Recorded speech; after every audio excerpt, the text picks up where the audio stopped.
It has been a rich week in weather and other matters. I lift up the sad fact that one of the great poets in our current society, Mary Oliver, completed her life this week, 83 years old, a rich and full life. She who was the successor in some ways to the tradition of May Sarton, and she the successor of Amy Lowell and other great women writers, but writers in general. And so allow me to share some of her words this morning here and elsewhere in the service. In our hymnal is this reading: "Every morning the world is created. Under the orange sticks of the sun, the heaped ashes of the night turn into leaves again and fasten themselves to the high branches, and the ponds appear like black cloth on which are painted islands of summer lilies. If it is your nature to be happy, you will swim away along the soft trails for hours, your imagination alighting everywhere. And if your spirit carries within it the thorn that is heavier than lead, if it's all you can do to keep on trudging, there is still somewhere deep within you a beast shouting that the earth is exactly what it wanted. Each pond with its blazing lilies is a prayer heard and answered lavishly every morning, whether or not you have ever dared to be happy, whether or not you have ever dared to pray."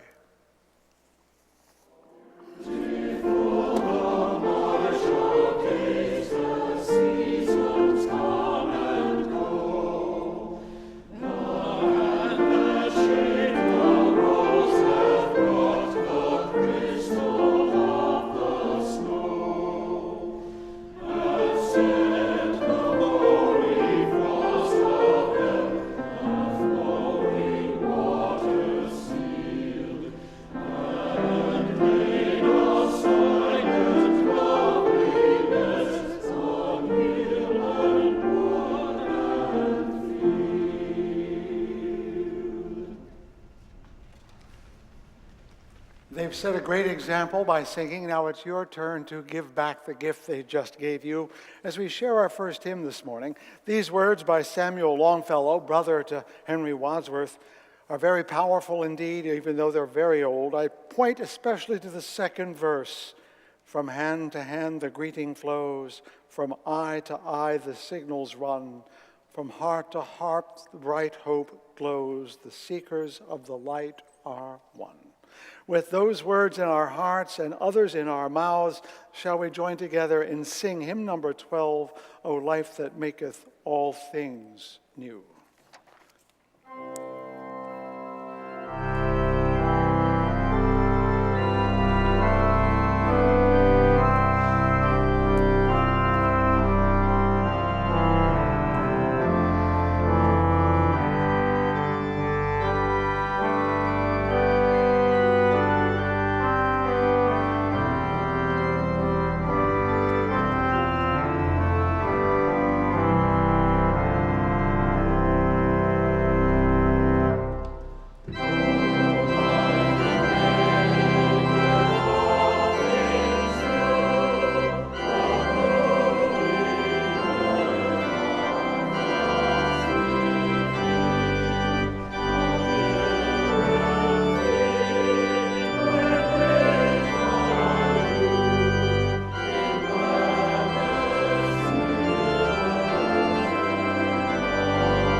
Would you join with me now in reading responsively words from Dr. King, as we are doing all month long? One of the greatest problems of history is that the concepts of love and power are usually contrasted as polar opposites. Love is identified with resignation of power, and the power with the denial of love. What is needed is a realization that power without love is reckless and abusive, and that love without power is sentimental and anemic. Power at its best is love implementing the plans of justice. Justice at its best is love correcting everything that stands against love. Was he a gifted man or what? Welcome to Fountain Street Church, you brave souls who came through the cold, slipping down various streets, perhaps shoveling your walks this morning, scattering ice crystals as you go, or maybe salt crystals before you. This is Fountain Street Church, which is celebrating its 150th year of being a dangerously progressive voice for religion in Grand Rapids. It's less dangerous now. We've gained some partners over the years. We're not the only ones anymore. But we claim pride of place. We are the oldest voice that dares to get in trouble with the powers that be. And if you're here today, you are either exploring our bad boy ways, or you've come to watch and see what we do on Sunday. What we do is worship, but we also do more than worship. We study, we serve, we sacrifice. We bring ourselves together in honor of the things that matter most, which is worship, but we also seek to learn and to grow and to serve. If this appeals to you and you'd like to be part of it, we'd love to have you. Please do talk to me if you'd like, but anyone in this church can tell you what it's like to be here. In some ways, it's like being in a herd of cats, but in other ways, it's like also being in a hall of wonders. One way or the other, Fountain Street Church is a place worth your time and effort, and you will discover not just a place where you can be exploring, but a place where you can explore yourself. Welcome to Fountain Street Church. Life ain't easy, days can be hard, troubles will be with no regard, but it don't matter what happens today. Gonna face each trial that comes my way, with my feet firmly planted on the ground. I'm never gonna sit down. I'm never gonna sit down. Breathe easy into air.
And now the choir will sit down.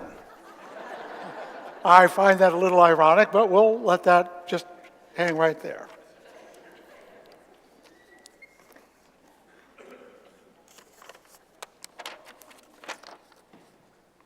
But they will be back.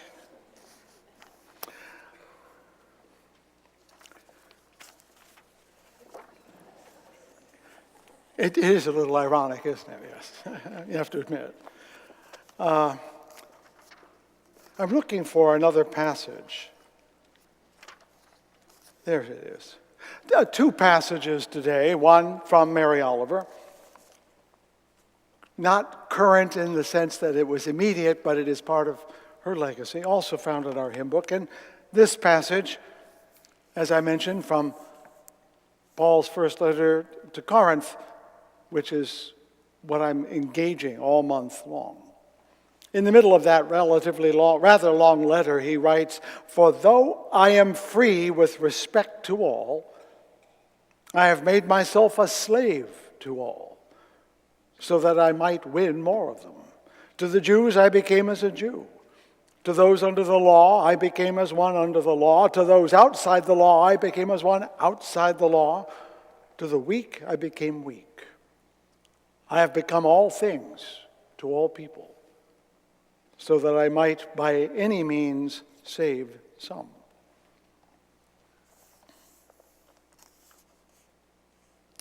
You do not have to be good, writes Mary Oliver. You do not have to walk on your knees for 100 miles through the desert repenting. You have only to let the soft animal of your body love what it loves. Tell me about your despair, and I will tell you mine. Meanwhile, the world goes on. Meanwhile, the sun and the clear pebbles of the rain are moving across the landscapes, over the prairies and the deep trees, the mountains and rivers. Meanwhile, the wild geese, high in the clean blue air, are heading home again. Whoever you are, no matter how lonely the world offers itself to your imagination, calls to you like the wild geese, harsh and exciting, over and over, announcing your place in the family of things.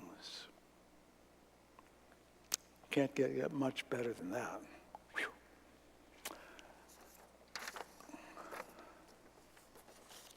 So I was driving down to choir rehearsal for the King event yesterday. It was snowy, and I was going slowly down Madison, which is where I live.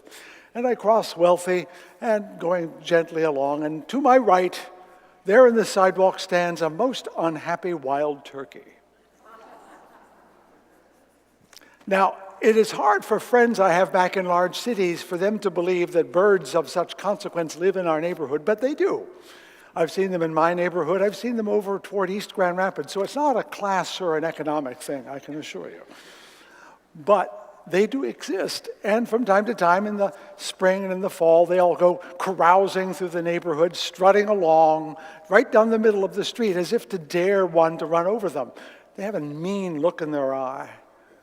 Sometimes I characterize them as the black leather jacket hoodlums of the sky. They just sort of move about as though they're entitled to be whatever they are. They try to fly from time to time, although I wouldn't want to be at the receiving end of one.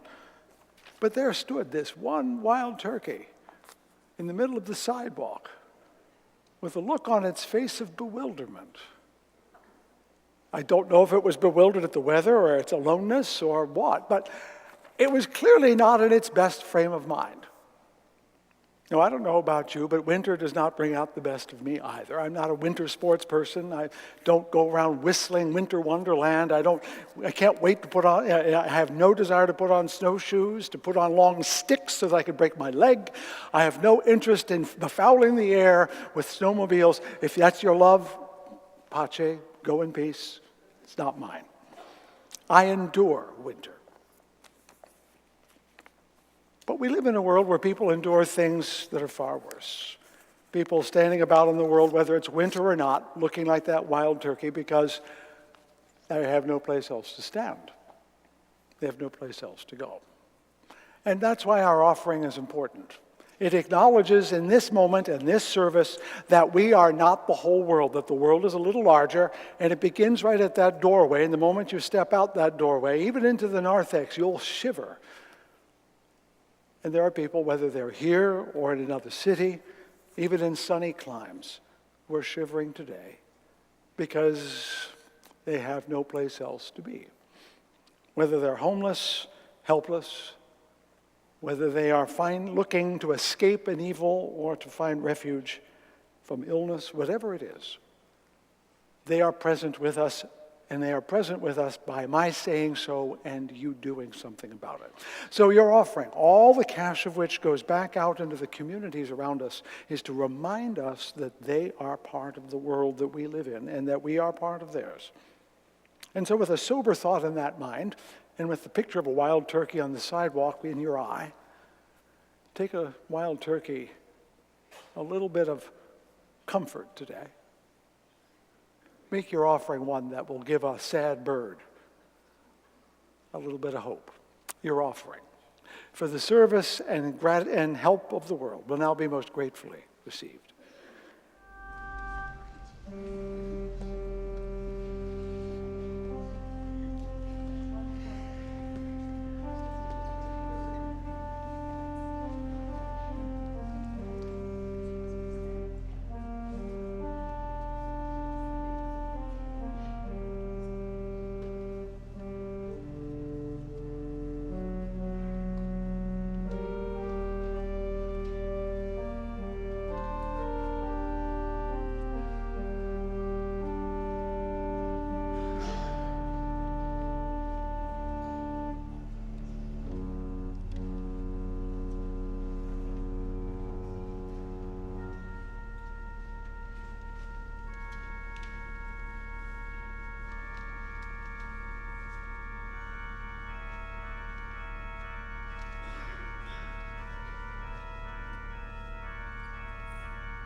So in a moment, we're going to hear Isabel and Marilyn do another piece. It's called Romance Oubliée.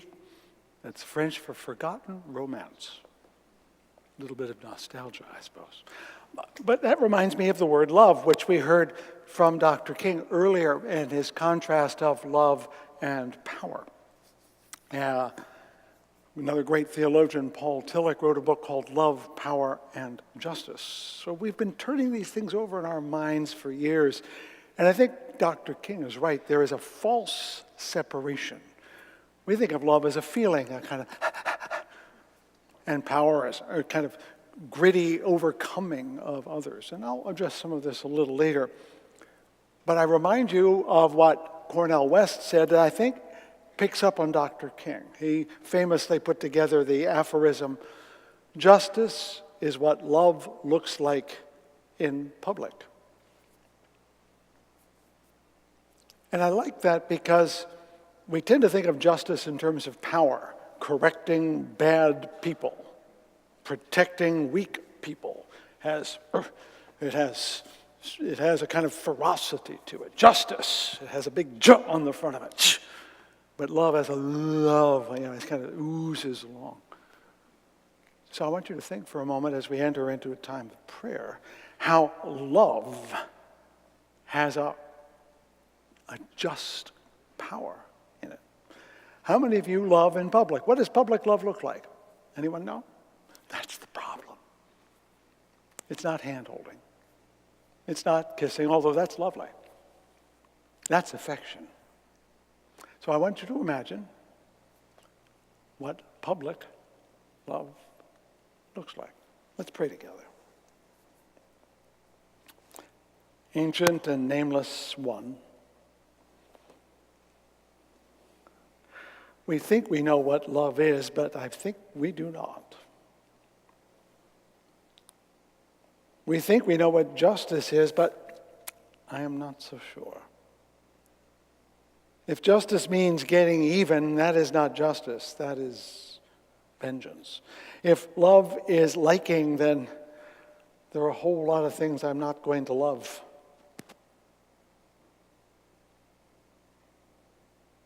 But if we think and let ourselves think beyond what we have thought, we know they are the same thing.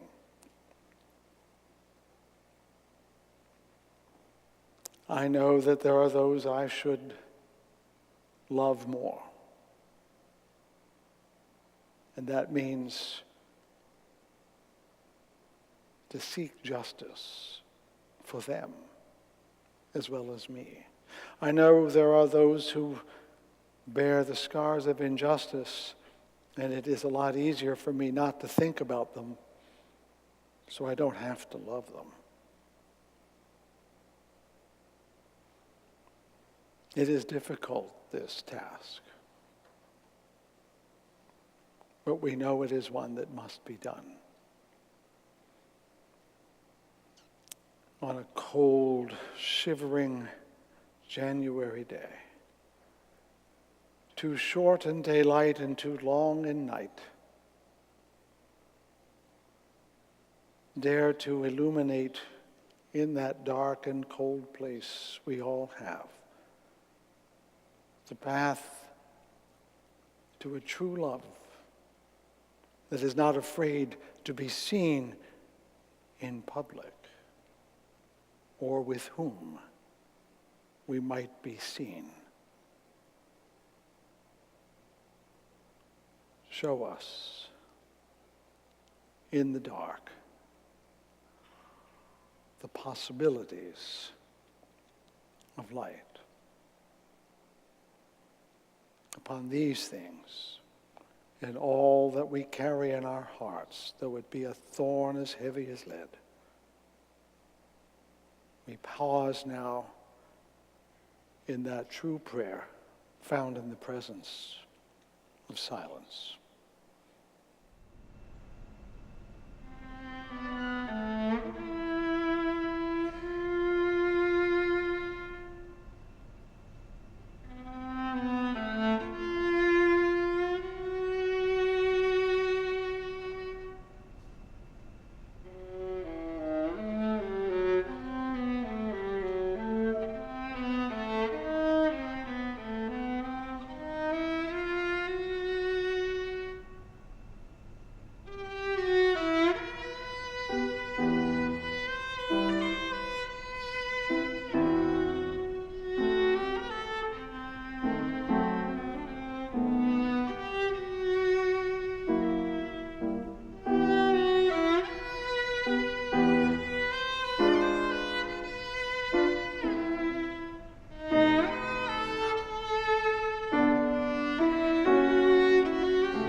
Some of you know that I am a gym rat.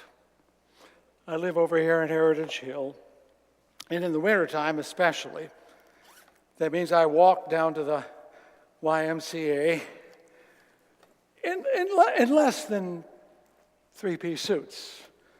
And the story I tell requires a little audiovisual assistance here, so I'm going to give you the appearance. I have my sweatpants on. Hey, if you've seen me, you know what I look like. So I have my sweatpants on like this. I have a cap on because I'm cold and I'm old and I'm losing hair. And there's nothing like a cold head to make you feel cold all over. And I wear this poor, unfortunate hoodie. Let me get it on here. And it's always zipped up. Sometimes I actually have a parka on, but this will do for now, right? And it's always pulled right up to here. Forget I have the necktie. The hoodie goes up, obviously. Why would you not? And I'm wearing my gloves because it's cold and my hands have Raynaud syndrome. And the bag here with my New York Times in it goes over my shoulder, you see. So I'm walking from my house down to the YMCA and I walk back. And as I'm walking back one day, I'm crossing a street like this, and the traffic's over here to my right, you know? As they're coming down the street, I'm going up the street, crossing the street, and there's a car trying to make a right turn, so it's waiting for me. Got it? You know what I'm talking about. And I'm walking by, and the car doesn't move. The window goes down, and the driver reaches all the way over and says, "Here, this is for you." Do the math. God love her. She is doing the right thing. That's not the first time. Another time I'm walking up, I'm not putting the right shoes on, walking up Monroe Place, and there's another fellow, similarly dressed. He's looking for money. They all do. As I'm getting closer to him, he's asking this person, he looks at me and says, "Oops, I'm barking up the wrong tree." The third time, I'm walking to the gym, and two people across the street say, "Hey, there's a free breakfast over at the Methodist Church."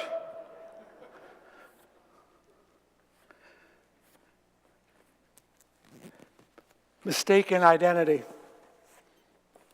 happens to me all the time. Well, not all the time, but frequently. Around here, I've been mistaken for homeless, and I take that to be a gift. It means that I don't look completely posh.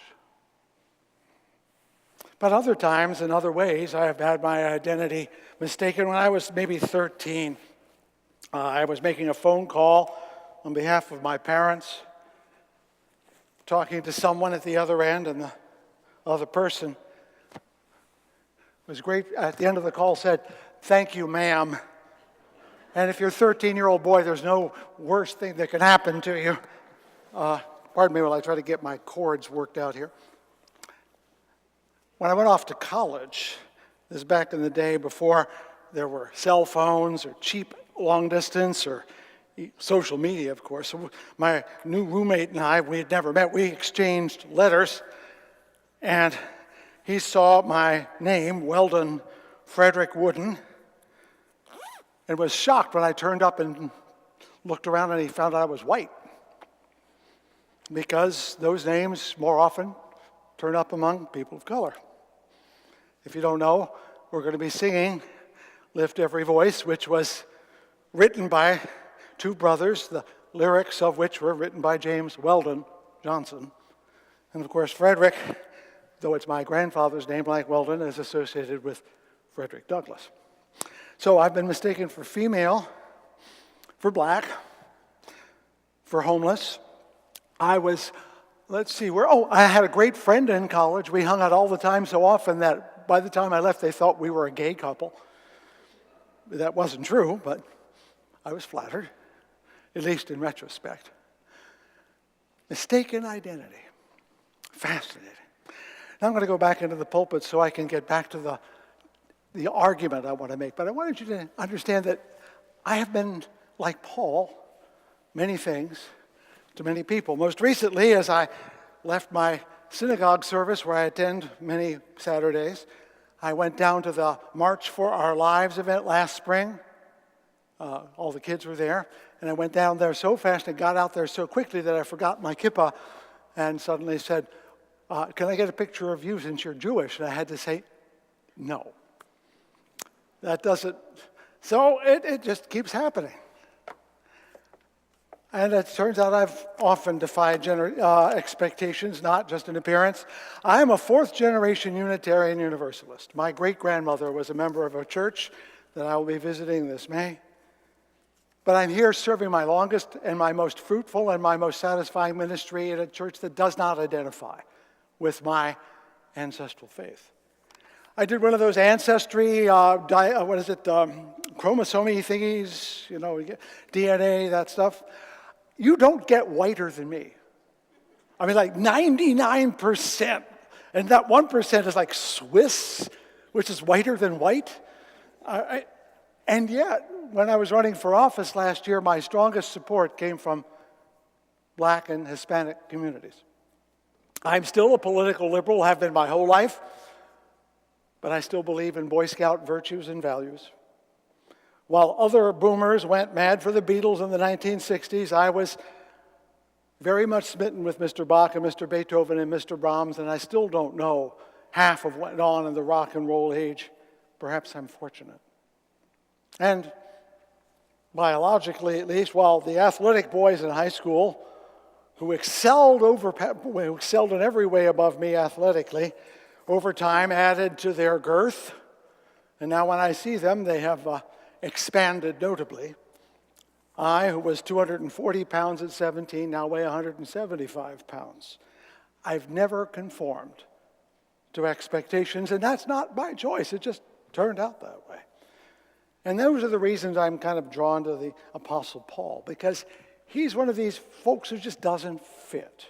He's a Jew all the way back. In fact, he boasts of being a Jew of the tribe of Benjamin, of the Pharisees. He's as Jewish as you can get, and yet he turns and becomes an advocate for the most threatening community to that heritage. Paul was awkward in public. Pictures don't exist of him, but he was described as short, bald, stammering, difficult to get along with, but he was extravagantly elegant and eloquent in his writing, so much so that his letters were passed around and shared far more than he ever planned. He complains all the time. He whines, he whinges, and yet he also endured immense suffering and hardship. He was admired and reviled. He was central to the Christian community and yet utterly peripheral. He was devoted to his cause, partisan, ambitious, and yet also servile, self-doubting, and odd. So when Paul says to the Jews, I became a Jew, to those under the law, I became as one under the law, to those outside the law, I became as one outside the law, to the weak, I became weak, he is claiming that all of these contradictory qualities in him are actually united, and they are not burdens, but gifts. I have a pet theory, which cannot be proved, and you are not to say that it is a legitimate theory. It's a notion. Theory is too strong a word. A notion. People come in two shapes, cubes and spheres. By spheres, I mean a person that no matter who looks at them from whatever angle, they seem exactly the same. They present exactly the same way. They are utterly consistent in deportment and appearance and character. They are consistent. If you hold up a ball, for example, and turn it around, it will never look different, will it? It will look exactly the same wherever you hold it. A cube, on the other hand, has edges. When you turn it around, it looks different, and its shadow is different. Cubes can present more than one appearance at a time. To the one, it looks like a square. To the other, it looks like a parallelogram. And each is right, and yet each thinks the other is wrong. What's more, the words and deeds of cubes sometimes seem at angles to what they have said and done before. Paul and I are cubes. We appear different to various people, and when they compare notes, they wonder, well, are they evasive? Are they indecisive? Are they neurotic? And the answer, of course, is yes, just like everyone else. Because what makes a cube not a sphere is that we cannot pretend to be a sphere, while many spheres are very good at pretending to be a sphere. We cubes know that most spheres are cubes in hiding. We also know that being a cube is more interesting to live, even if it is more difficult, and it is. And in the end, we know people will need us when the world gets interesting. Paul's long letter to Corinth, the first of two in the Christian scriptures, reads almost like a question and answer session, because it is. There's a long series of questions he's answering, and they sent him this letter to find out about certain ways to do things. Can we get married? Yes, you can. Can we have sex? Yes, but don't enjoy yourself too much. Can we eat ordinary meat, which may have been used in pagan ceremonies? Yes, but don't ask, because if they tell you, you have to say no. Can we take part in regular life? Some think, it turns out, some think they're above the rules, that they're a little more spiritual than everybody else and they're above the law. Some say that speaking in tongues is far cooler than just reading from the scriptures. And what about women? Are women equal or less equal or what? The people of Corinth are confused. They're divided. They want to be a sphere, and they appeal to a cube for answers. The letter contains contradictory advice. First, he advises on how women should speak in worship, and then later says they should not. He says that they should keep their hair covered, and then says it really doesn't matter. He clearly thinks that women are inferior to men, and yet he says, nevertheless, in the Lord, woman is not independent of man, nor man independent of woman, for just as woman came from man, in the book of Genesis, so man comes through woman. He perceives in his head an equality that his culture does not permit. Taken together, his point overall is that differences don't matter.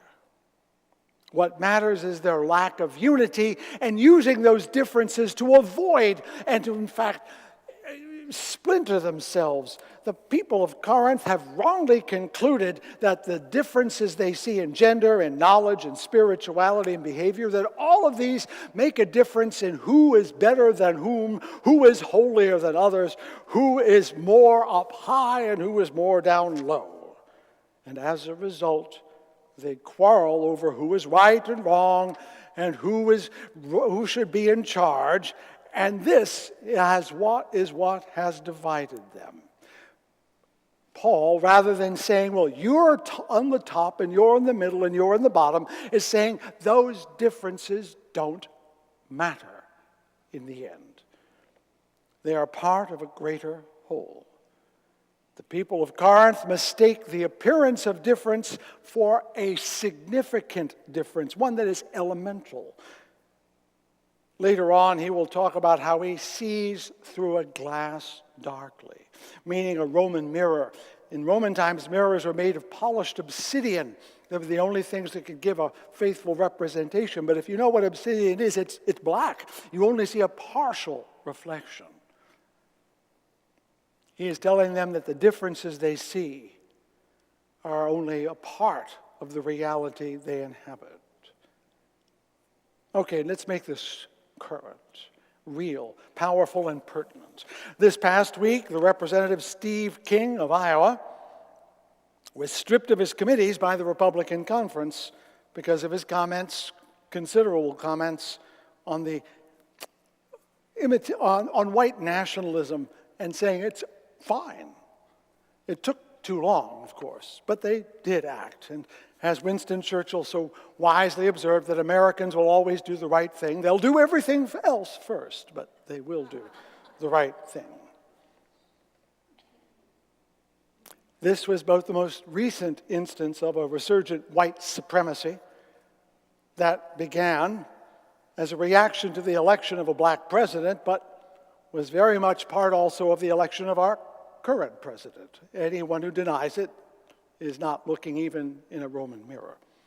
When I say resurgent, I don't mean that white supremacy and racism was gone and that it came back. It was always there.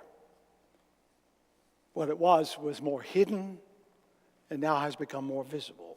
Since the civil rights movement, it has been largely unacceptable to champion racist values in public. People still had them, but saying so invited condemnation and derision all around. But in the last decade or so, that derision has been criticized as political correctness, that you shouldn't criticize people for having awful ideas, as if condemning racism is some form of elitist snootyism. My point is not to dissect the fungus of racism, whose rhizomes thread through our history and culture to be both everywhere and invisible. Explaining Racism is a book. No, it's a library, and it's not a sermon. I mentioned it here to indicate that this is another form of the problem Paul was dealing with. People thinking they're better than others and coming up with reasons to justify it. Now, some might call this an instance of what the philosopher Friedrich Nietzsche called the will to power. He and others like Schopenhauer and Spencer, and also people like Marx and Hegel, thought that the struggle for survival was innate, and those who win deserve to win. The survival of the fittest, which would mean if I win, I was supposed to win, and if you lost, you were supposed to lose. It all comes down to this notion that there's some zero-sum game, and that I win and you lose, and both of those are important. And racism, as a concept, stands on this very premise, presumes that a group, an ethnic group, always itself, is innately superior to others and should therefore govern others and have more power than others, and that differences between people are not inconsequential. In Corinth, the problem was between groups within the Christian community. In racism, it's between ethnic communities, but we find the same competition among religions and nation states and classes. Representative King is the sort of person Dr. King had in mind when he wrote from the Birmingham jail, quote, "Shallow understanding from people of goodwill is more frustrating than absolute misunderstanding from people of ill will." In other words, he would rather confront an actual racist being racist than people who are coyly hiding it. He goes on, "Lukewarm acceptance is much more bewildering than outright rejection." I am likely to be the lukewarm acceptance type, being a liberal and all. And I felt the sting of that remark for 50 years. Yes, I am a liberal. I'm opposed to racism, but I have more than once done less than I should. And I hear with very keen sting his words, Dr. King's words, the white moderate who is more devoted to order than to justice, who prefers a negative peace, which is the absence of tension, to a positive peace, which is the presence of justice, who constantly says, "Oh, I agree with the goal you seek, but I cannot agree with the methods of direct action," who paternalistically believes he can set the timetable for another person's freedom, who lives by a mythical concept of time, and who constantly advises the Negro to wait for a more convenient season. Have we not all given in to that thinking from time to time? And that is why I have held myself to account through my entire clergy career and made taking part in resisting racism a constant in my public life. Not that I'm good at it, but I'm committed to do it. To do it badly is better than to do it not at all, and to do it better than I have in the past. On this weekend devoted to Dr. King, we should not be lifting up his heroism, real though it is. Many preachers were given this advice: don't preach about Dr. King, preach what Dr. King preached. The task is not to honor him, but his work, which is our work, which begins with seeing the persistence of thinking justice is a zero-sum game, and that some group, be it whites or Christians or Americans or males or straights or capitalists, are better than others. The will to power may be real, but it is the pervasive and I believe the original sin we all carry as human beings. And when it rears itself in the early community of Jesus' followers, Paul sees it for the sin it is. And he offers a vision that leads beyond it. Indeed, the longer I contemplate this man and his work, the more I realize he had a vision so enormous even he couldn't quite grasp it. But it revealed a world larger than he could imagine. Like Isaiah and Ezekiel and scores of other visionaries, down to Dr. King and beyond, he saw that there was a unity larger than variety. And he tries in this letter to explain it. Paul does. Now there are varieties of gifts, but the same Spirit. And there are varieties of services, but the same Lord. And there are varieties of activities, but it is the same God. I'll explore this next week in detail. He uses the metaphor, though, of the human body. Indeed, the body, he says, does not consist of one member, but of many. If the foot were to say, because I'm not a hand, I don't belong to the body, that would not make it any less part of the body.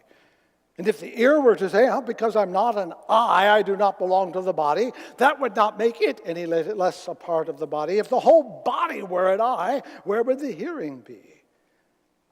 God has so arranged the body that there may be no dissension within it, but the members may have the same care for one another. If one member suffers, all suffer with it. If one member is honored, all rejoice in it together. Now today, we know more than Paul.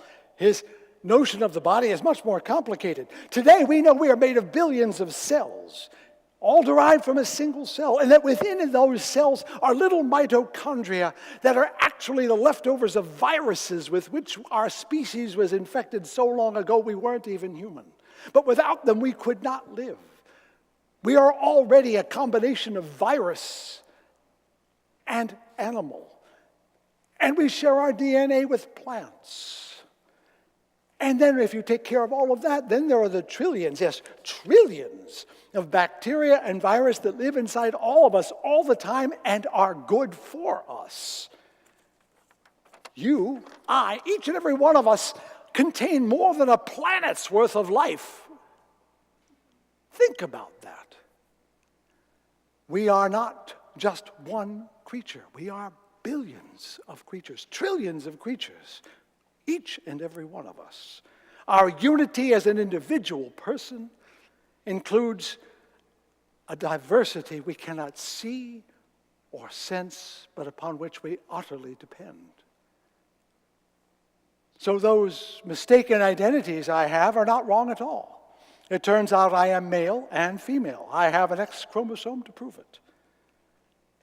I am white and ultimately black, gay and straight, rich and poor, animal and vegetable. I am even mineral. Did you take your minerals today? I am large. I contain multitudes, as Whitman said, and so do you. Whatever you think you are more. Whatever you may think you are not, you are. And at a scale Paul could not imagine. His vision of a unity that contains and even requires immense diversity. Believe it or not, that's where the liberal church begins. Yep, Paul had the idea first, shocking as it may sound. He is our patron saint. It was imperfect, of course, for no human vision is ever perfect, but he saw it. And from time to time, even I get a glimpse. So do you. Be it through the deceptive simplicity of Mary Oliver's poetry, or the imperishable moral truth of Dr. King, we all get reminders that the universe is inexplicably but undeniably a single living thing from quarks to quasars, and we are just a part of it, but very much a part. Once you have that vision, even if it's only for a moment, you can never endure the denial of it again. I think that's what happened to Paul.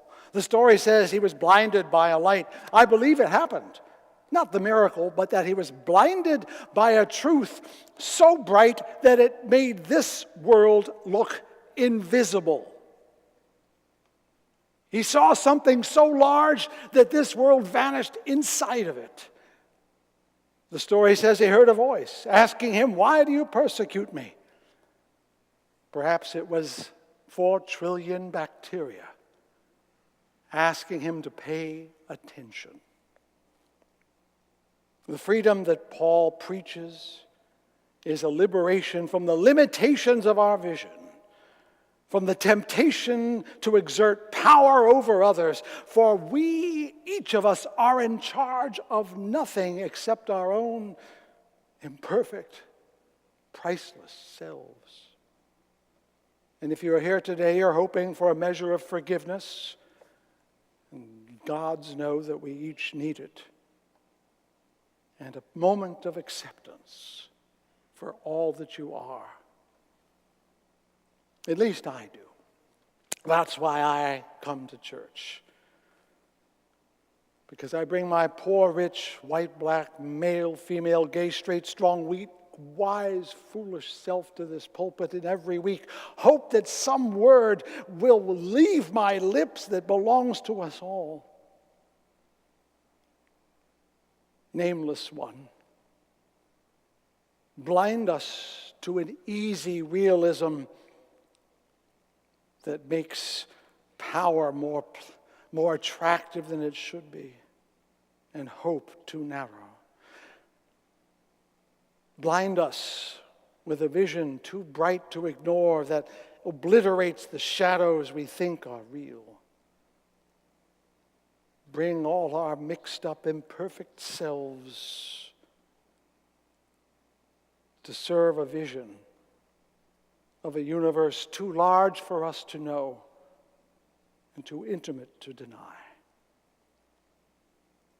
Give us faith. May the words of my mouth and the meditations of my heart be found true in thy sight, thou who art my rock and my Redeemer.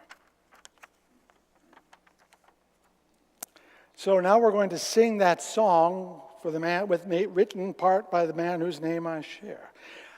This is a very challenging song. You'll have to use your breath. You'll have to let go of your whiteness, but that's okay. And you'll have to remember that it's your song.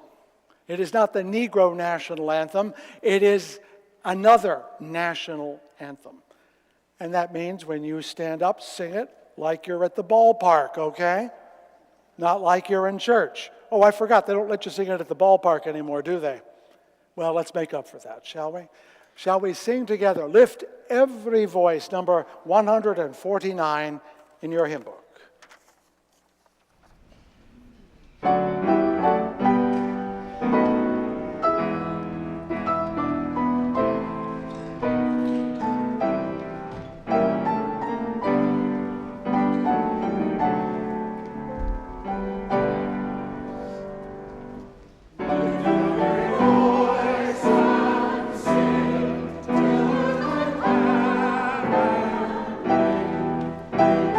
Oh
Hear these words also from Mary Oliver, who reminds us that to live in this world we must be able to do three things: to love what is mortal, to hold it against your bones, knowing your life depends on it, and when the time comes to let it go, to let it go.